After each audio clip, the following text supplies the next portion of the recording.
everyone. Welcome to the Daily Grind. My name is Kelly Johnson, your fun and friendly host. We are on episode 11 of season 2, the very best one yet. Support from this podcast comes from Fluent. Fluent fits into your daily grind. No more finding time to study. You browse the web, you learn a new language. It's that simple. Learn more at usefluent.co. If you're a new daily grinder, listening to our pod, or have been grinding with us since season 1, feel free to check out our journey so far and share your feedback with us. Get us on the map, help us grow, share this episode with a friend, and tag them on social. And give us a rating and quick review on Apple. Virtual high five to you in advance.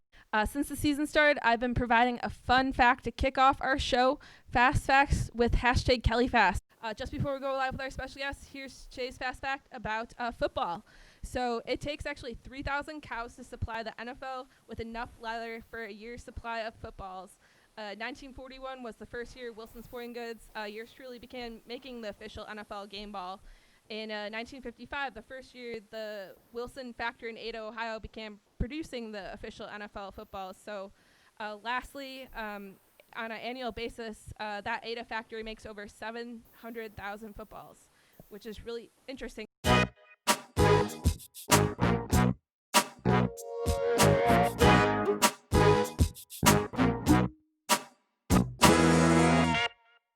So speaking of the NFL, let me introduce you to Daniel Kelly. Daniel Kelly has been featured on numerous outlets around the league about his story, including most notable his Against the Odds article in Sports Illustrated. He was recently interviewed by ESPN Sports Center anchor Linda Cohn, appearances on many sports and football podcasts, and much more. He started as an intern under the Minnesota Vikings and Coach Gundy. Then Daniel Kelly fought his way to become an NFL scout with the New York Jets. He retained his job for 4 years and recently published the book, Whatever It Takes, inspiring many NFL fans, followers, enthusiasts, including myself, around the league. He lives and works in Key West, Florida. So welcome, Daniel. Hey, thank you, Kelly. That's an incredible introduction. Thank you so much for the intro. And I learned something new today. 3,000 cows Yeah. to make those footballs. That's a lot of cows. Yeah, that's a lot of cows. I'm thinking, because I'm originally from Wisconsin, so America's Dairyland. I was like, wow, that's a lot of cows when I go past those farms out there. Absolutely. I'm from Minnesota, so I can definitely relate. I spent a lot of my childhood in the back seat of a car with my dad driving through the Midwest for a sales job. So I definitely have seen a lot of cows in my day too. Oh, for sure. Definitely. Yeah. So very fitting, tying into NFL football in your story as well. So I guess for our listeners, first and foremost, Daniel, can you tell them, if they haven't came across you already, who you are, where you're from, and what you do? Yeah, absolutely. Who I am is a loaded question. It's something where I guess I grew up, as I said, in Minnesota as a fan, a diehard fan, a fanatical fan of the Washington Redskins, and had this just incredible passion for the Redskins all throughout my upbringing. Yep, in Minnesota, I was the kid that went to the Minnesota Vikings home games, wearing all my Redskins stuff with 58,000 people dressed in purple. So I was the that one kid. But I love the Redskins. I had a tremendous passion for it, and in a way, I think it picked me, Kelly, and to our listeners. I think, looking back, it was something where I just walked into my parents' living room one day. They had a football game on the corner of their living room on an old RCA television, and I saw the game, and it was really love at first sight. It was like a magnet to a refrigerator. I was hooked. The Redskins resonated with every fiber of my body as an 8-year-old child. And, I just took to them. And the colors, the stadium, the fans, Coach Joe Gibbs, who I've modeled most of my life after philosophically, John Riggins, Joe Theismann, you name it. I was hooked. How big of a fan was I? The Redskins won the Super Bowl, the first one, when I was 8. And the next year they went to the Super Bowl when I was 9, lost. I threw up and missed 3 days of school. I took it so hard. So, I kind of grew. Never got big enough to play. And then for my 17th birthday, my parents gave me a book called Tony Razzano's Secrets of NFL Scout. It was written by the former San Francisco 49ers director of scouting, Tony Razzano, who built the 49ers dynasty of the 1980s. He was the guy that convinced Bill Walsh to draft some guy named Joe Montana instead of Steve Dills, who Bill Walsh wanted to draft himself. and he bypassed that, thankfully, for the 49ers fan base. And, from there, it just kind of took off. I barely passed through high school. I failed out of a small community college, went through a crossroads, found myself, like you alluded to, Kelly, interning with Tony Dungy, which was an incredible 6-month unpaid internship with Coach Dungy. They went through a lot of personal struggles for about 2-3 years. My first fiance broke up with me, got evicted from my apartment. My vehicle got repossessed. I spent a day in jail. Went bar hopping every night trying to find the answer in the bottom of every bottle, and found myself eventually working with Bank of America Mortgage, and as a loan officer. And I was like, what am I doing here? My dream is to be an NFL scout, and I don't relate to that. But it was just one of those moments in life, those crossroads moments where I was like, what am I doing here? My dream is to be an NFL scout. To me, it's better to go for the dream. And this is something that Joe Gibbs, the head coach of the Redskins, really forged me back when I was 8 years old. When he went for it on 4th and 1 against the legendary Don Shula in Super Bowl 17. It's better to go for it, which he did, than to always wonder what could have been, in my mind. So I went for it. I pushed all my proverbial chips up on the table, put everything I had, all my time, my energy, all my money into a project over the next 7 months, and it produced a self-published 350-page NFL draft report, which I sent out overnight mail as my resume to 3 copies to every team in the NFL, personalized, one to every head coach, GM, and director of player personnel. Overnight mail, sat back, got a pager, waited to see what the response would be. Absolutely no guarantees. And I want to stress that to our listeners. It was really no guarantees. It was just what I could see intangibly, but I went for it with everything I had. And that's when the call came from the New York Jets. That's about half the story. That's the first book, basically. And so there's a lot more where that came from, but that kind of sets it up when I start my journey with the New York Jets back in 1998 when I was hired by Bill Parcells and Bill Belichick on staff there, and I was a star-studded staff, arguably the best staff in NFL history. Daniel, he just threw a ton of information at us right away, you listeners out there, but incredible Cliff Notes kind of version. We'll kind of break down his story and more throughout this interview.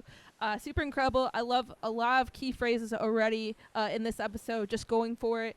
You mentioned dreams, passion. We're really goal-driven on this podcast, so being able to see that with your life story just at a young age and being able to pursue that going forward throughout your career and your interest in sports and football in general. Yeah, can you explain a little bit more how you really, again, you're like diehards Washington Redskins fan, but how has that interest really grown on you throughout the years, through your childhood and today? Yeah, absolutely, Kelly. It's something where when I was even, like I said, back when I was 8 years old as a little kid wearing my pajamas with feet in them with a little Redskins jersey, like a T-shirt my grandma bought me with a little screen print 44 in the front and the back. It was way back before they had NFL jerseys, NFL shop. Hey, the internet didn't even exist back in that day. But it was, it started then. And what it was, as I've described, even on various shows, if I wasn't thinking about the Redskins, I was talking about the Redskins. If I wasn't talking about the Redskins, I was dreaming about the Redskins. If I wasn't dreaming about the Redskins, I was, reading about the Redskins, and I was, watching the Redskins. And, I had such a tremendous passion for the team and for the game of football. I would sit there, and I haven't shared this with anybody yet, but I would sit there.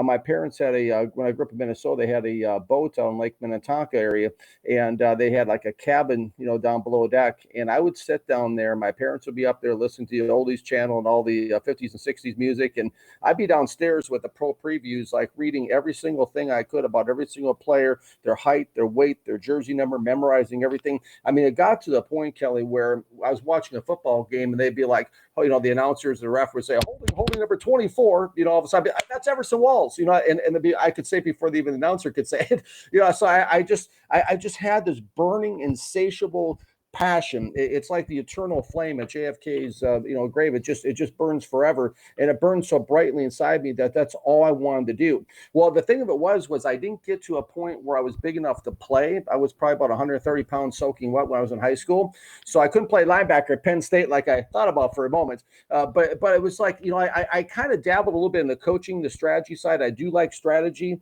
As a matter of fact, when I was 17 years old, I designed and developed a play for head coach Joe Gibbs, who's in the Hall of Fame now for the Redskins, and I sent it to him. at 17 years old. And he actually used the play in a work for a touchdown in a preseason game against the Atlanta Falcons in Chapel Hill, North Carolina. So I mean, that was my, a big first moment, if you will, in the NFL. But, as soon as I got that book from my parents at 17 years old, that passion, that burning, sensation inside me, I want to do this. And as soon as I read that book, Kelly, that was really the moment. As soon as I read that book, Tony Brezzano's Secrets of NFL Scout, that's when it really connected to scouting.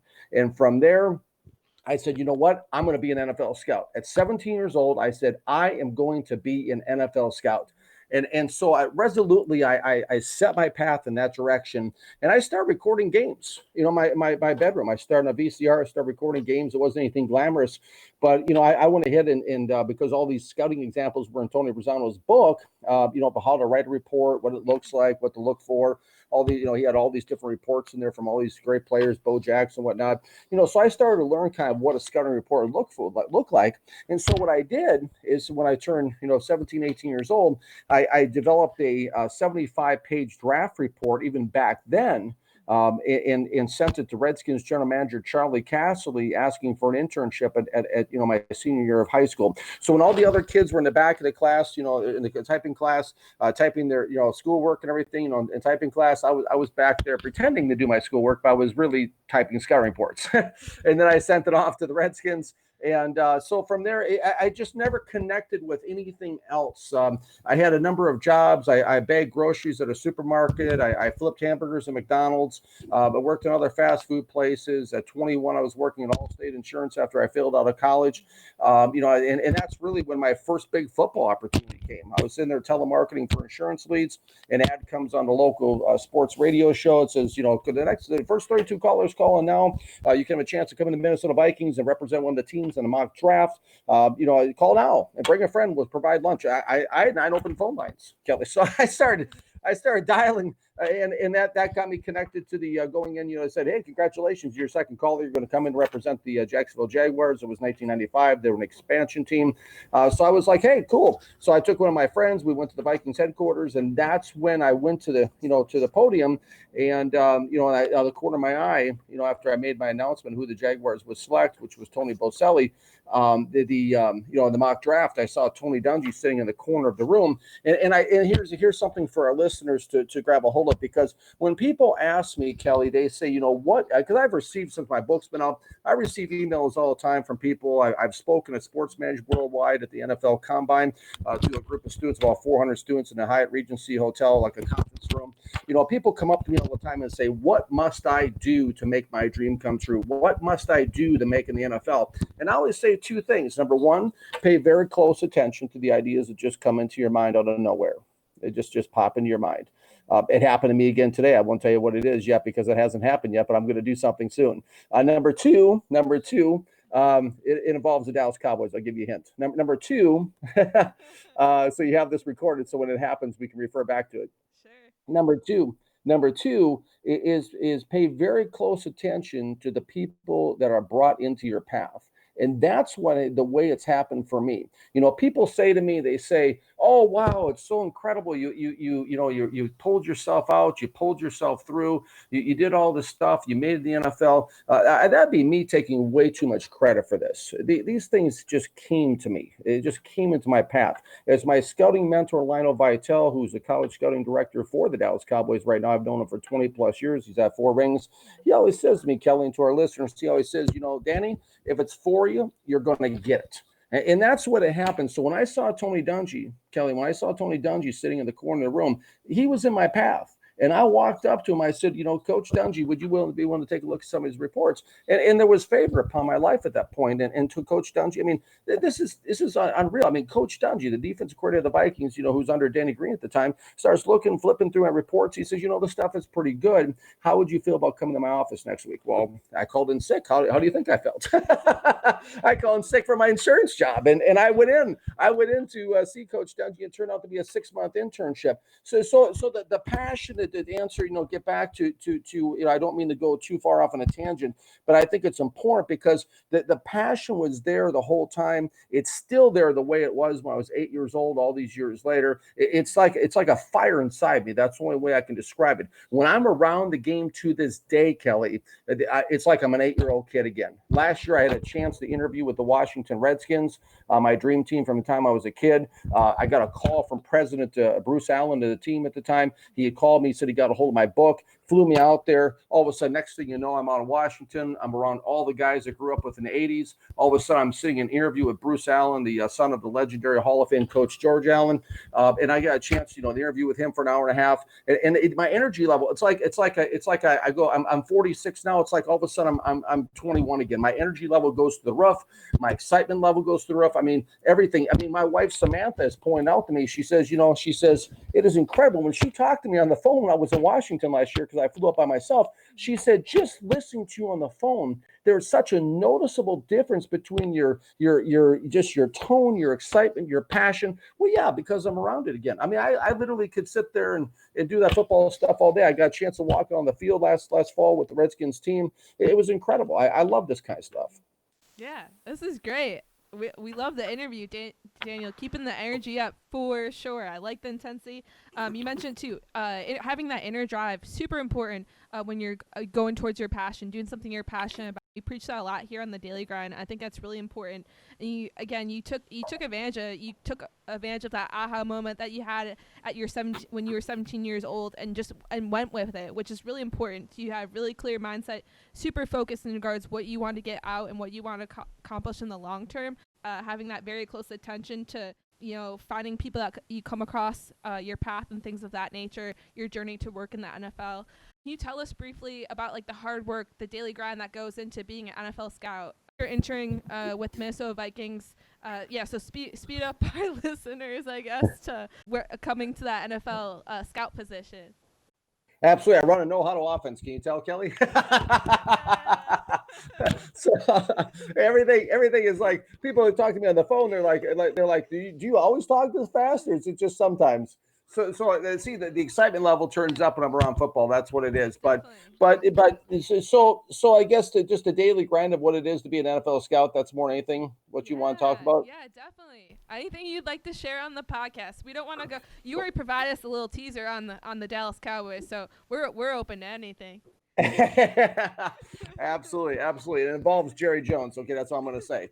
But the daily grind of an NFL scout is 24/7, 365. I mean, when I got hired by the New York Jets, when Scott Pioli called me, who was the director of pro personnel for the Jets at the time, pro scouting, who's Bill Parcells' son-in-law. You might have seen Scott Pioli on NBC's NFL Tonight Show. He's been a GM at Kansas City Chiefs. He's Belichick's. He was the NFL executive a decade with the Patriots. He's been the assistant GM in Atlanta. I'm sure we'll see him again. But when he called me and offered me the job for the New York Jets, he said to me one thing very critically important. He said, Dan, he says, overtime in the NFL is not optional. It's required. And so really it's football all the time. It's football as many hours as you can stay awake. It's football, and there's no off season whatsoever. That's one thing I learned once I got in the league. We all as fans, we think, okay, well they play their games in the fall and they have the Super Bowl, whatnot. No, I mean really a scout season. It goes year round. You go right from like starting in training, starting right the regular season rather. You go right from the regular season. You go right into the postseason. You go right into that from into free agency. You go and you have all the contract research work to do and everything. You go right into that to the NFL draft, going to the NFL scouting combine in Indianapolis, going to the NFL draft. Then after the NFL draft, there's mini camps. Players come in, get them from the airport, bring them in. They work out. They stay at the dorms. Maybe have a month off in the month of June or so. And then July, typically, it's a non-COVID situation. You go right back into training camp, right into preseason, right to regular season. I mean, it's year round. So the intensity level, there's always something to do. There's always another tape to watch. There's always another report to write. Every year, there's 300-400 free agents. Every year, there's 400 or 500 guys you can draft. Probably they're draft eligible or prospects for that matter in college. There's always, even when you watch 5-6 games of a guy, you're always tempted. Should I watch 7? Should I watch another one? Maybe maybe you had a bad day this day, maybe this, maybe that. There's always something more to do. The work never ends, which is great for someone who loves football the way I do. And to our listeners, if you love something that much, you know it's not work. And it wasn't work for me. I mean, when I could go into the defensive line room at the New York Jets and grab 6 tapes and sit there for 12 hours and forget to eat. So that's just, there's always something to do. And now there's so much background information together too. It's not just watching the players on tape. What I learned at the New York Jets, Bill Belichick, Scott Pioli, Bill Parcells, their big drive, Kelly, was really information gathering. That was 50% of the equation when it came to the scouting. So the saying around the building was, we're in the information gathering business, gather it but never give it. There's all this background research to do. There's all this stuff to look around and see, what the players are doing off the field. That was a big part of my job duty as a pro personnel assistant early on. And then now also there's the background research work that needs to be done on social media. Social media has become a big part of the evaluation process because players have never had the ability to communicate this largely on their own with the general public. So you see all this different kind of stuff on there. Last year, the Cleveland Browns cut a safety because he made some crazy comments on Twitter or something. You always see something. So now you have to go on the social media pages and what's this guy saying? What's he doing? Does he have any gang affiliations? What's this? What's that? Who's he friends with? So much that goes into the process. Like I said, there's never any downtime. It's year round. It's as many hours as you want to dedicate it to win. It's kind of funny on the last note here, Kelly, about this topic. But it was funny. It was probably about 10:30 at night back when I was with the Jets and I was leaving for the day. And Charlie Weiss, who was our offensive coordinator at the time, who went on to become the head coach at Notre Dame, I'd be walking down very quietly. I'd walk down the hallway so nobody would hear me. And Charlie Weiss would yell out the door. He goes, "Dan, don't you want to win?" It's like, oh, come on, Coach Weiss. We got to sleep sometime. Well, he slept in his office 2-3 nights a week. So that's, me leaving for the night was kind of frowned upon, but he was half joking too. So, but like I said, the season never ends. The work never ends. And it's great for someone who loves the game.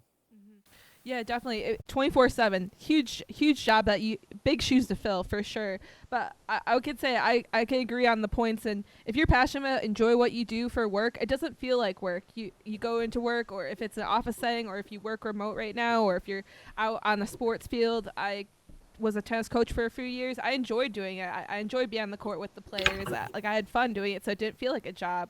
So I could really reiterate what you said and emphasize. You don't want to go into work, if you're doing 24/7, on and off the field and analyzing these players. You don't want to be burned out type of feel. You want to have that balance and be able to enjoy what you do and look forward to looking up these players, watching tapes, doing the information gathering, things of that nature. And then number 2, today's age, you mentioned the social media aspect. I was going to ask differences from a couple years ago to now in regards to NFL scouting. A lot of technology improvements, enhancements to grab that background information and really have a full picture of that player. Yeah, there really is. There's so much that can be gathered, information we gather in the social media front. It's on the Twitter and the Facebook and everything else. And that's something I learned so much about because, with Bill Belichick and Scott Pioli and Bill Parcells and Lionel Vitale, who I mentioned is my mentor down with the Cowboys, there's so much stuff that goes into the background research. I mean, they go back. I mean, when you're talking about a first round pick or a big free agent or somebody, a big, like a multi-million-dollar type of deal, they're going back to somebody's childhood. They're going back. They're going to go to the college, the university. They're going to talk to the coaches. They're going to talk to the janitor. That's critical. They want to know because the coaches may have an agenda, but the janitor knows what the player really is. Is he rude? Is he short? Is he So they'll talk to everybody, the groundskeepers, the security guard, anyone who's had exposure to the guy. They'll talk to and get a comment from, and then they go back even further. They go back to their high school coach. So tell me about this guy. How was he for you? And they'll go back even further than that sometimes into the family history. They'll look at what was he raised with mom and dad both? Was he raised in a single parent family? Is there any kind of criminal background? Is there anything that's happened? Is there any kind of problems anywhere? Because they want to know because a lot of times these things will surface when players get into the NFL, because if these guys are doing this kind of stuff behind the scenes when they have next to no money as kids growing up, what are they going to do when they have 5, 10, 50, 100, $500 million? So it stuff comes out. If there's something there, it's coming out of the closet. So it's for sure. It's a big part of the job. Yeah, definitely. And for just, the fair weather fans out there, or the ones that are diehard that don't get to see the behind the scenes of what you do as an NFL scout and things of that nature, it's really cool insights that you're providing on the Daily Grind right now. And just to paint the full picture, it's not just like, oh, we select this player in the draft. Like there's a lot more thought process in making those big decisions, very strategic decisions that have short-term and long-term effects, as we can see. So really cool insight, Daniel, on your passion and pursuing that passion in NFL scouting. So speaking of your passion and telling your story, can you tell our listeners about your latest book, Whatever It Takes? Absolutely. This is the greatest challenge of my professional life, believe it or not. It was harder to get a book published than it was the NFL out of nowhere, which is hard to believe, but it's very true. It was something. It was very humbling, because when I have a picture in my book. When you open up the front cover, it's a picture of me knocking on Bill Parcells' door. And so I put together a proposal after I got out of the NFL. And what's kind of interesting is giving a little bit more backdrop about the book. Even scanning all the way back to 1997, right before I got into the league. My first wife, Ruth, actually, she came up to me one day and she goes, "I bought you a present." And I said, "Well, what is it?" And she goes, "Close your eyes, hold out your hand." So I did. And she put this keychain in my hands, and I opened it up and it said, "Whatever it takes." And at that exact moment, I knew, I had a thought go through my mind, Kelly, that someday I was going to write a book by that title. And so, I went through my experience in the NFL from 1998 till 2002. Got out of the NFL, not by choice, but I got out of the NFL and moved back to Minnesota. Went through a divorce and everything out east. Came back to Minnesota, met my second wife, and I would sit down at dinner with her. And I would tell her these stories that we're talking about on the show. And she said, "You know what? You need to write this book." And I was like, it's overwhelming. It's like going, trying to clean the house out. It's overwhelming. It's just, it's like, where do I start? She said, "Well, turn the computer and just start typing." And I turned on the computer. I'm sitting there in front of a blank screen. Once upon a time. No, I'm just kidding. It's just, it's overwhelming. Now I can type 90 words a minute. When I went out to the Jets, I was kind of one finger at a time. But after all the information gathering and putting the computer in Jet Scout computer system, I left New York, type out 90 words a minute. So I play a typewriter the way most people play a piano, in a concert. So I can really go, right? So I'm writing all this stuff, and I started just writing the book, and it was an incredibly emotional experience for me. Going back, I'm highly emotional to begin with, so it was very emotional for me to go back into all these memories. Start writing the book. Start putting it together. And when you write a book, you have to start. It's like you've heard people say, "I have a book inside of me," right? Well, you have to learn and know how to get it out. So it's like, okay, so here's what it looks like in my mind. Now let's put it on paper. So the book itself was like I said, it was the greatest challenge of my professional life. I once heard a quote that said, "The closest a man will ever get to having a baby is writing a book." And I believe it after this. I'm actually wondering about writing my second. I'm kind of hesitant because it was such a process. But this book took 10 years to write. And I thought to myself, I'm going to get, I'm going to land a big book deal off this. And so I alluded to that picture with me knocking on Bill Parcells' door. Bill Parcells, of course, is in the Hall of Fame. So what I did is I went to Barnes & Noble, and I got one of those big books called a publishing guide. And they have every single author house and book publishing company and literary agent in America. So I went to FedEx Kinko's, and I had them put together like 200-300 of these proposals with this beautiful picture of me knocking on Parcells' door in the front cover. And I told my wife at the time, I said, "Watch this." We sent this out, right? And I put it in Jets envelopes. I still had Jets envelopes with me. So I'm like, they're going to get it. They're going to open it. It's just like, where do I sign, right?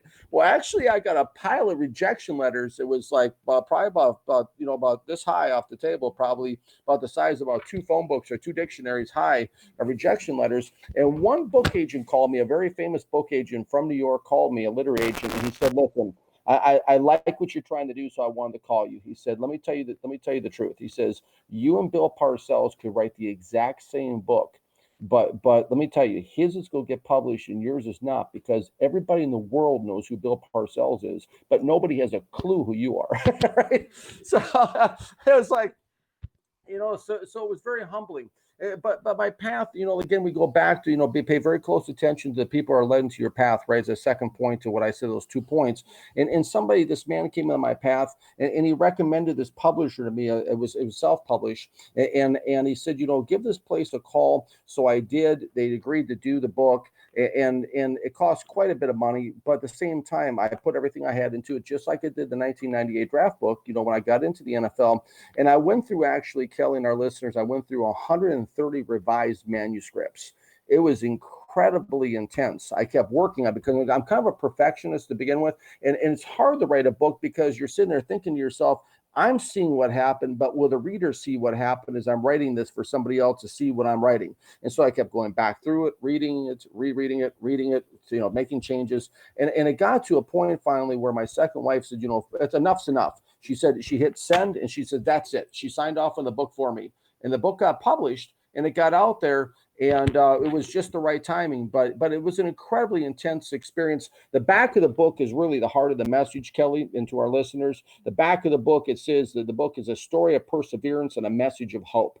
And that's really what this is, because this book is not about, hey, look at me. Wow, isn't it incredible? This guy, came out of nowhere, made it to the NFL. Oh, wow, he was from a small town. He loved football. No, the book's not about me even. I wrote this book for you, the reader. I wrote this for you because I wanted to let people know that whatever your dream is, it's possible, and to go for it, because there's so many people out there that will say, oh, that's not possible, or oh, I mean, it's like everybody's, around them says, oh, do something. I mean, my dad, when I was growing up, I told him I wanted to be an NFL scout. He said, pick a real job.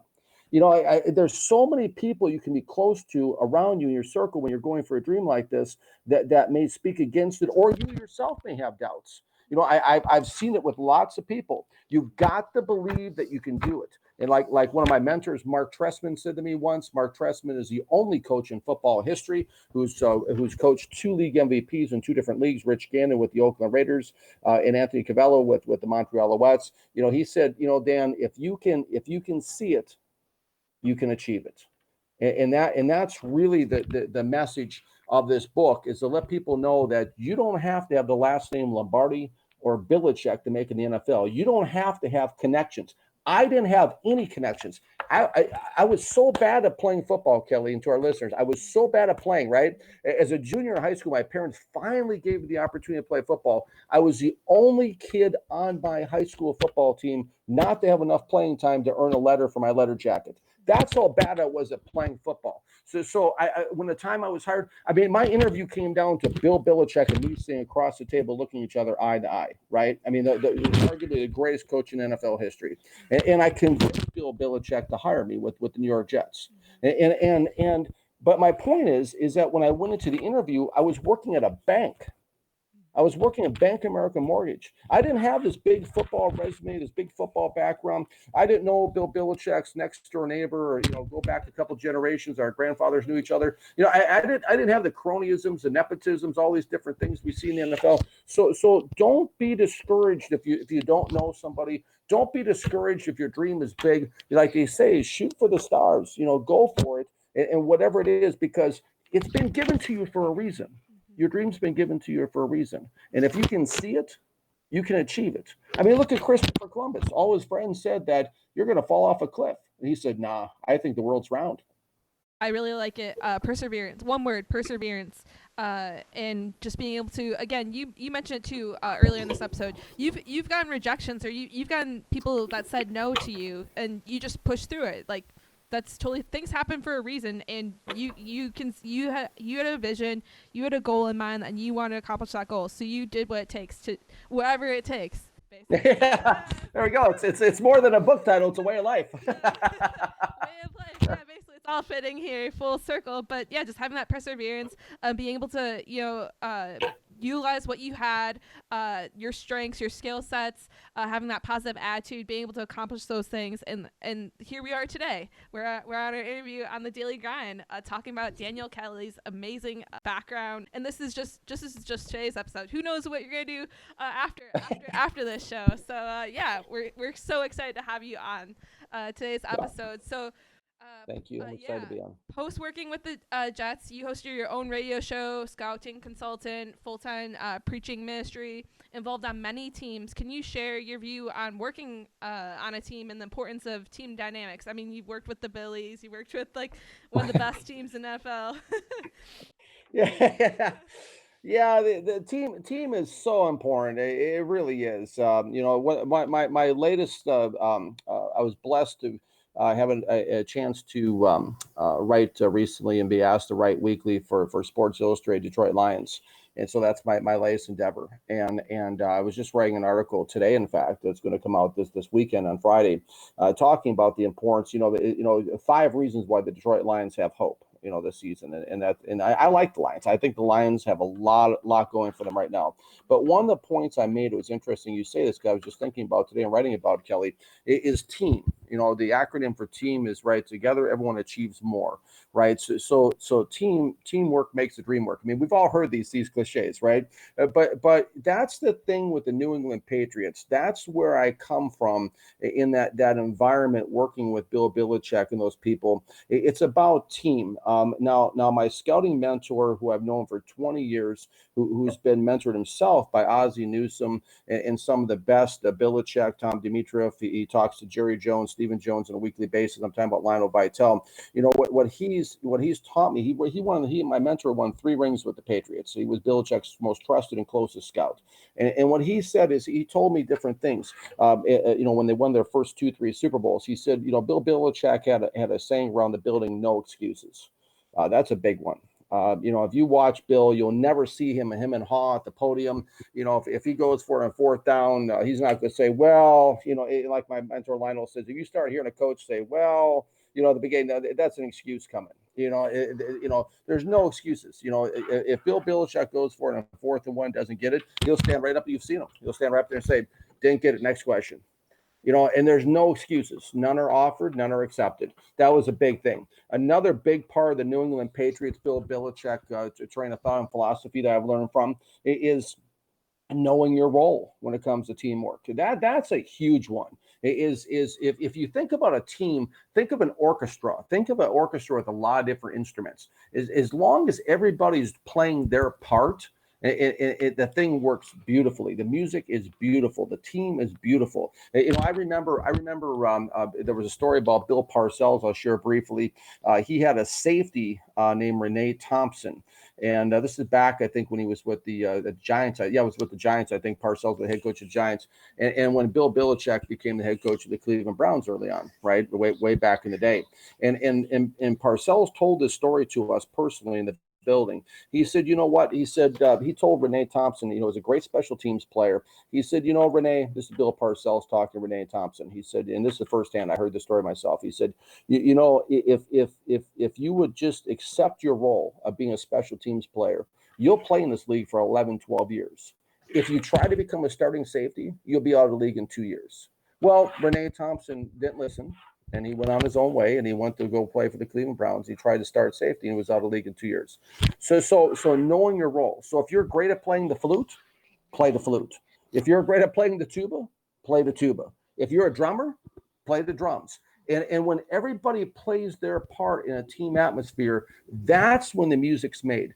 That's when the magic's made. And if there's one component that I can point out strongly, there's several, but one I can choose for our show today, to your point, Kelly, with the New England Patriots, who have really been the prototype for professional sports over the last 20 years, it's teamwork. Most fans, besides Tom Brady, they probably can't even name any other players on the team, right? So that just proves the point. A team is check yourself at the door, check your ego at the door. Check the prima donnas. Get rid of them. I grew up from watching Bobby Beathard, who in my mind is the greatest general manager in NFL history. I had a chance to see him again and meet him for a second time in my life when I was on Washington last fall. Bobby's in the Hall of Fame, and Bobby Beathard with the Redskins, those teams I grew up watching, he built a three-time Super Bowl championship team with only 2 first-round draft picks, from my memory, right? Over like 10, 12 years. Everybody's like, oh, I got to get into the top 5. I got to trade up. I got to get this guy. I got to get this. He had 2 number 1 draft picks total for 10, 12 years. All the Redskins players on those great teams. I mean, he won 3 different Super Bowls with 3 different quarterbacks, which was unheard of. Joe Gibbs is the only coach in NFL history to do that, who was his head coach. He even found Joe Gibbs. Even nobody knew who he was. And but he was able to bring in a lot of lower round draft choices, a lot of cast-offs, a lot of free agents, and they gelled as a team. I mean, that's what America's predicated on, right? Give us you're tired, you're poor, you're hungry. This is what it is. It's the humility. It's the no ego. It's everybody knowing their role. It's the importance of everyone playing it, because when everybody does that and doesn't overstep their boundary, that's again where the music's made and the magic happens. Mm-hmm. Yeah, really well said there, Daniel. Lots of key points. Again, working in a team, having that team dynamics, teamwork, knowing your role, super essential when it comes to making plays happen, winning games, winning Super Bowls. Thus, the list can go on and on. And every day is different. It takes it from a daily standpoint to the game day. It's 24/7. 24/7. You gotta know what your strengths are and do what you're supposed to do. I guess if that's. It's pretty simple to say it, but that say-to-you ratio is super important as well to make things happen down the road. In your book as well, or just throughout your story on other podcasts and things of that nature, you submit a 166-page proposal to becoming a GM for the Browns. Currently a contributor now with Sports Illustrated. Guest again on making many appearances on social media for sure, which is awesome to hear.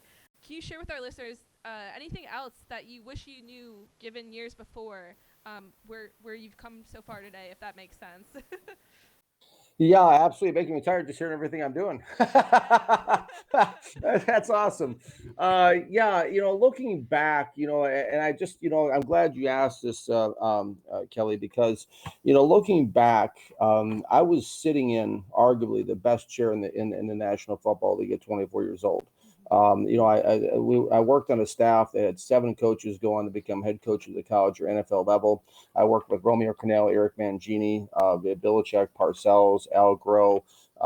It was Ken Wisenhunt, Mike Nolan. It was just a star. Dan Henning. There was a star-studded staff. My boss, Scott Pioli, like I said, went on to become NFL Executive of the Decade with the Patriots.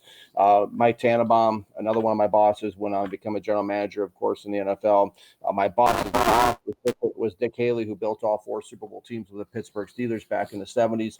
Yeah, I worked with a great staff. A lot of the young guys, too, I work with. I mean, we all know the big names, but a lot of the young guys I've broken into the NFL with have gone on to become general managers in the league. I worked with Brian Gain, who went on to become the general manager of the Houston Texans.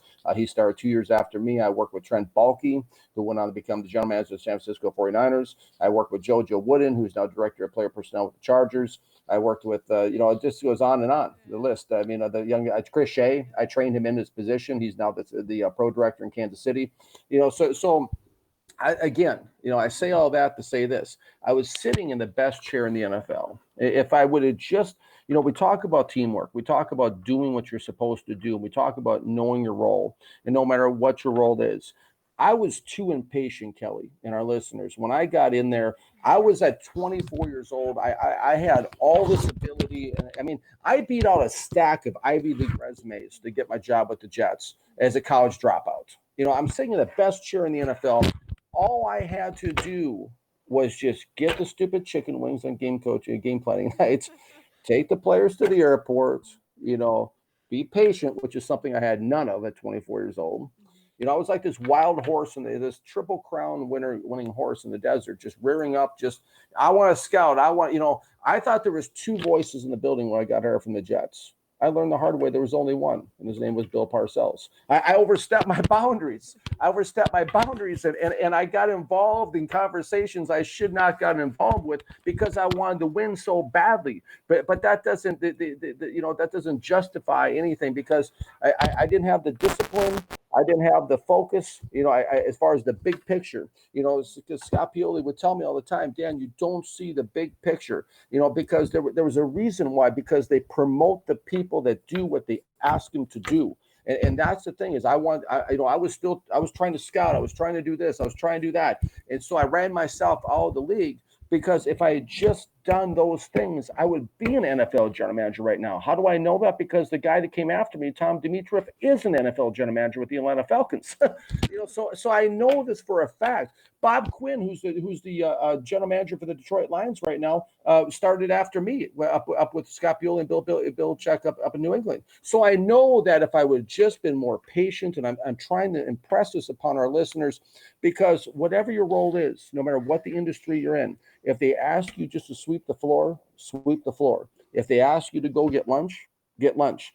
Your role will grow in time. They'll expand your role if you just do what they ask you to do. I'll never forget my mentor, Lionel Vitale, told me when he first started in the NFL with the Cleveland Browns. This is going back years before I knew him. And he had a boss by the name of Michael Lombardi. And our listeners may have heard of Michael Lombardi. He's been on the NFL Network. He's been all over the place. He's been a GM himself. And Lombardi, he pulled all the young guys in a room. And he said to all the young guys, being, Scott Pioli was a young guy, Tannenbaum, George Kokanis with the Ravens, all these guys were in a room. And Lombardi said, according to my friend Lionel, he said, listen, you're here. And as long as you're here, we're going to do things my way. When you all get your own team someday, you do it your way. But for now, we're doing it my way, right?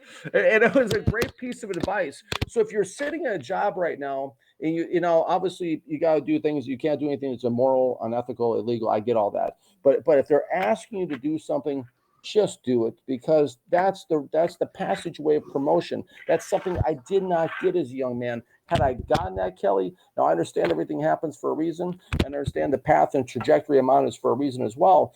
But I look back at that and say, if I'd only just gotten the stupid donuts and the chicken wings and the pizzas and just done what they asked me to do, I'd probably have 4, 5, 6, 7 Super Bowl rings right now. And it's just one of those things. So that's something I really look back and would like to impress upon everybody.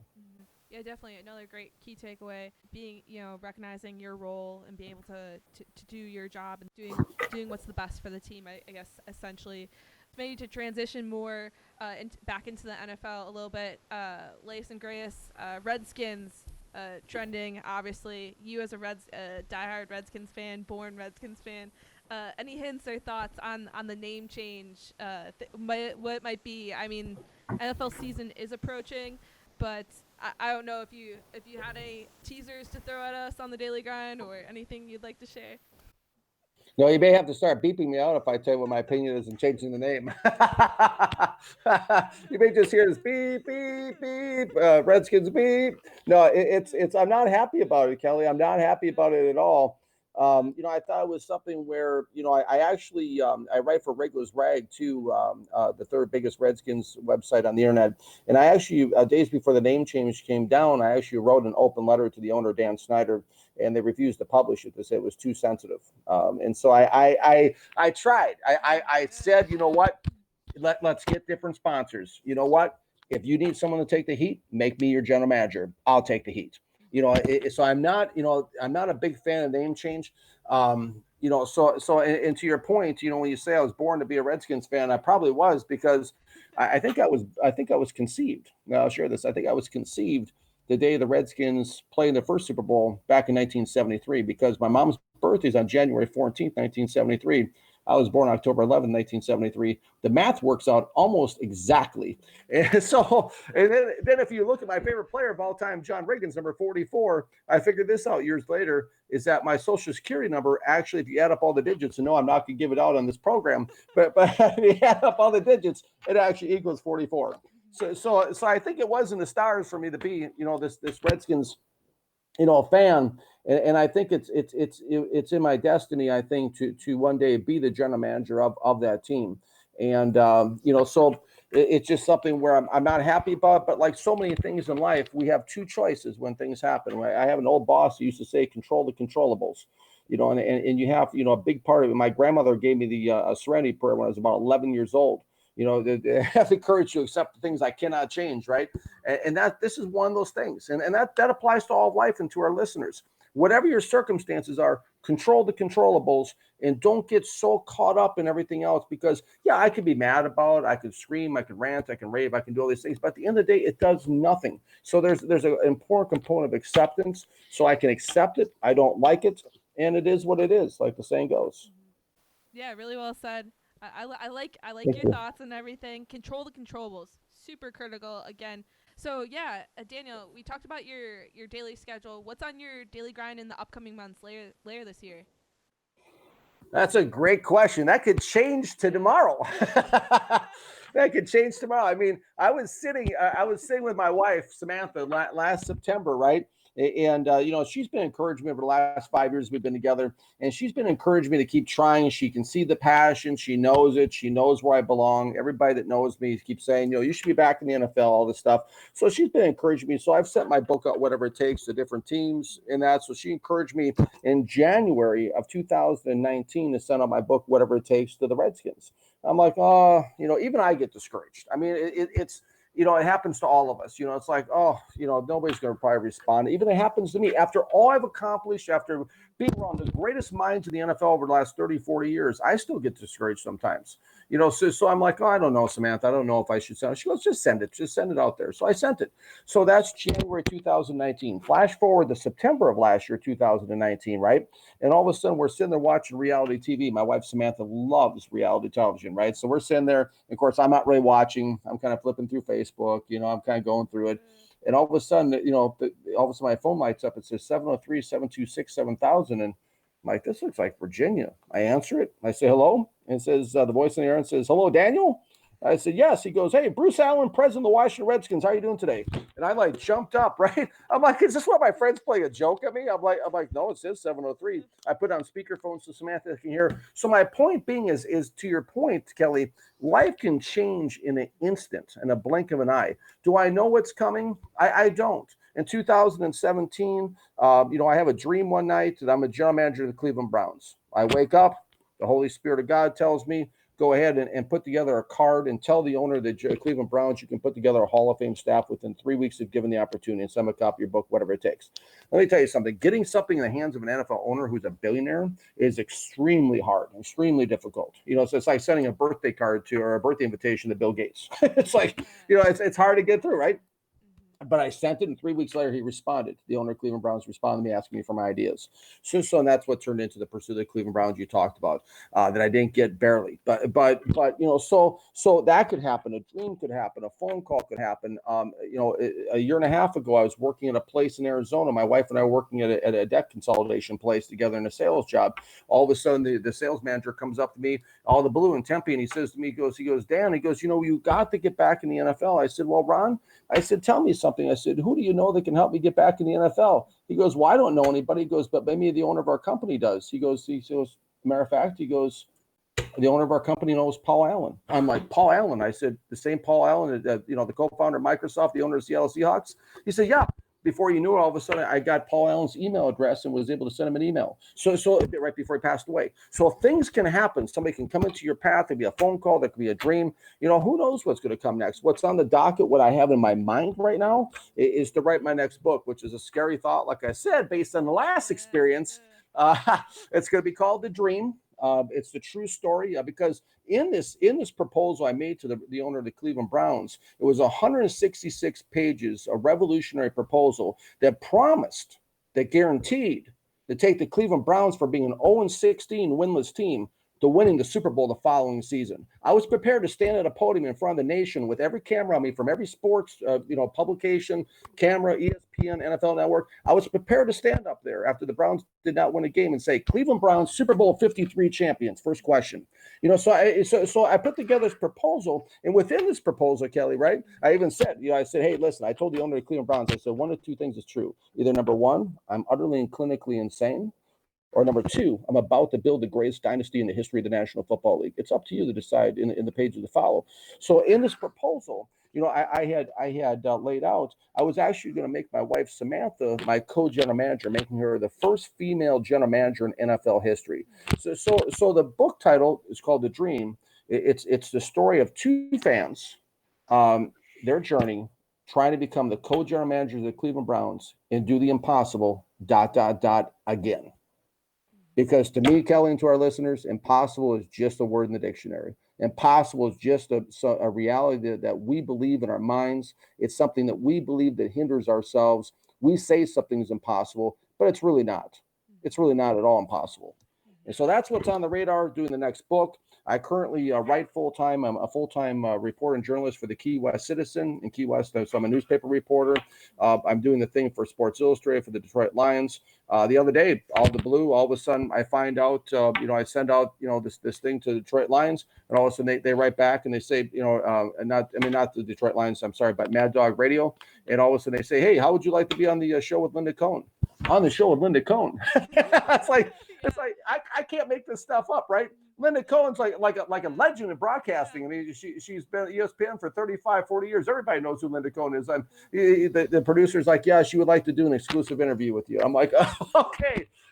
So how do I know what's next? I have no idea. Whatever God's will is for my life is next. I can unequivocally say that. And I know back in 2006, I had a vision, Kelly, that I was standing on the podium in the Super Bowl. The confetti was coming down from the stands, everything. I was holding the trophy, and I had a chance to share the gospel of Jesus Christ in front of every nation, every country, uncensored, unfiltered, live. And that was back in 2006. I can see these things. I know they're a reality. I know they're coming. It's just a matter of when it's going to happen. That's really what it comes down to. Mm-hmm. Yeah, really well said. I was just going to say, like, if there's a mic to drop, here's the time is now. Just mic drop. Absolutely. Yeah, but we on the Daily Grind, we will stay tuned for what's best yet to come for Danielle Kelly. Excited for the second book to come about. So yeah, lots of great things to look forward to. I'm excited. We're excited. So yeah, I'm excited. Yeah.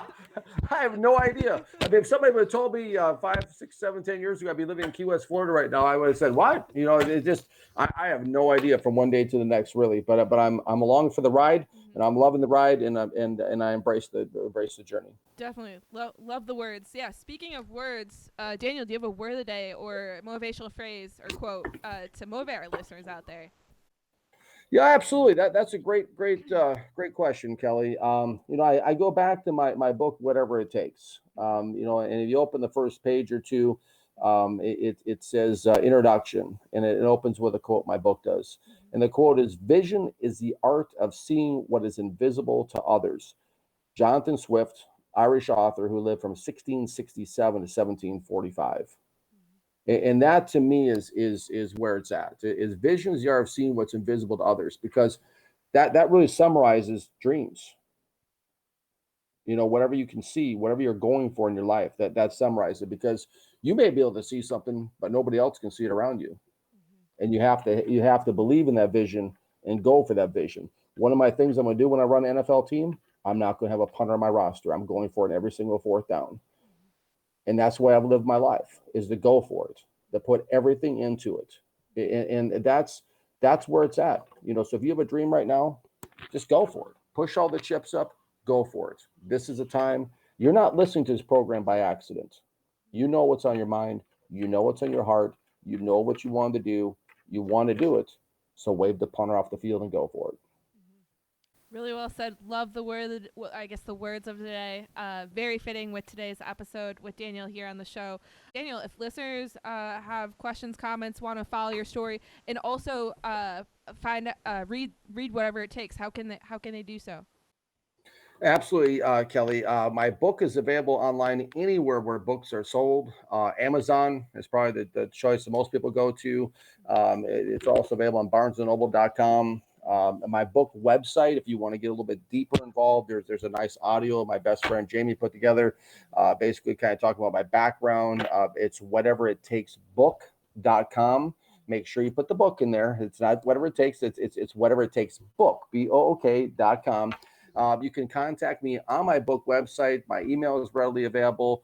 So that's the ways you can follow more of the story, get more into the story. And like I said, I wrote the story for you, the listener, and to inspire you to your dreams and to really give you, and the real thing is that you find hope no matter what adversity you go throughout life. And that's something in the book too, I really point out and really is important to me, is finding hope to go through any adversity. And that's something I've been through a lot of adversity. That's something I've found. And as far as following my story, if you type in Daniel Kelly, Tim Tebow, you'll see that my name appears in almost every major publication in the country. So I've done some things there. If you type in Daniel Kelly Sports Illustrated Detroit Lions, you'll see my weekly my write-ups and scouting tidbits on there. And I also write for Rego's Rag. So if you type in Daniel Kelly Rego's Rag, you can see, matter of fact, all about my 5-part journey. I wrote about my trip out to Washington, my dream weekend out there, an interview with the Redskins. So if you type in Daniel Kelly NFL, Daniel Kelly NFL New York Jets, you'll be busy for hours, if not days. Yeah. Awesome. We'll put Daniel Kelly. We'll put all contact info, website, where to find the book, all this latest and greatest in today's show notes, as always. And also, yeah, you can even Google Daniel Kelly, The Daily Grind, and you will find this episode. Absolutely. And I forgot to mention, I see I'm so into the show. Yeah. I'm actually starting my own podcast, my own YouTube channel too. Wonderful. So it's Whatever It Takes NFL Talks. It's going to be on Anchor, and also Whatever It Takes NFL Talks is my YouTube channel. So I'm going to start that here pretty soon too, whenever I have a spare moment. Yeah. Way to find the time. Exciting. Yeah. We will also include Daniel's latest Whatever It Takes NFL Tops. Super exciting. Thanks again for tuning in today's episode. A big thank you for Daniel for being on the podcast. Hey Daily Grinders, we have an Instagram contest with Fluent for the month of September. Head over to @KJF Daily Grind to enter and win a Fluent prize pack and Visa gift card. Ways to find the Daily Grind: follow us on Instagram @KJF Daily Grind and on Facebook as well. Check our website at www.kjfwi.org. Feel free to follow your host, Kelly Fast, here on Instagram @KellyJLefty or on Twitter @KellyJLefty as well. Until next time, my name is Kelly Johnson. Have a great day. Thank you, Kelly.